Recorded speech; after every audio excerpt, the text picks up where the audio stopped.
Sa gitna ng patuloy na gulo sa Middle East, patuloy ang paghahanda ng Philippine Air Force para sa posibleng repatriation ng mga Pilipinong nasa mga conflict zones. Si Creseline Catarong magbabalita. Pangunahing papel ng Philippine Air Force ang magbigay ng air assets at mga tauhan upang matulungan ang pamahalaan sa mga evacuation effort nito para sa Pilipinong naipit sa nagpapatuloy na tensyon sa pagitan ng Israel at Iran. Kami po ay patuloy na nagkakaroon ng koordinasyon sa iba't ibang mga ahensya.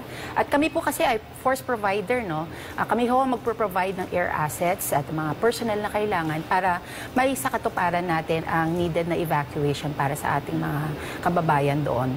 Ayon kay Philippine Air Force spokesperson Colonel Maria Consuelo Castillo, pangunahing gamit ng Air Force ay ang kanilang mga air mobility assets tulad ng C-130 at C-295 aircraft. Ang mga ito ay may kakayahang magdala ng malalaking bilang ng mga tao at mga mahalagang kagamitan mula sa mga conflict areas patungo sa maligtas na lugar. Bukod sa mga airlift asset, tiniyak din ng Philippine Air Force ang kahandaan ng kanilang mga tauhan upang suportahan ang repatriation operations ng pamahalaan sa mga apektadong Pilipino sa gitnang silangan. Binigyang diin ni Castillo na mahalaga ang papel ng mga personnel na isasama sa mga evacuation flight, kaya't importante anyang pagkakaroon ng medical teams, S7 support teams at ground handling personnel. Kasi ho, very complicated po kapag ho tayo ay lumilipad lalo na sa iba't ibang mga bansa, no? Kailangan ho meron tayong mga naka-standby na mga medical teams, mga S7 teams para kung sakaling merong mga kailangan i-transport na merong mga medical issues, kayang-kaya po natin ma-ensure yung safety nila. Mayroon ding mga security at ground personnel na siyang magtitiyak sa kaligtasan ng aircraft crew at mga pasahero sa mga foreign landing zones.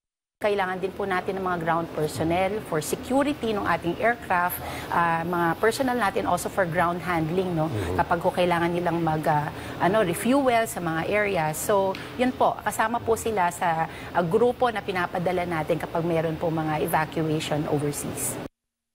Sa kasalukuyan, ang koordinasyon ng Air Force ay isinasagawa sa ilalim ng gabay ng Armed Forces of the Philippines at ng Department of National Defense. Sa ganitong klaseng malakihang operasyon, ang koordinasyon ay agency to agency o department to department at ibinababa na lang sa Philippine Air Force ang instructions para sa agarang implementasyon.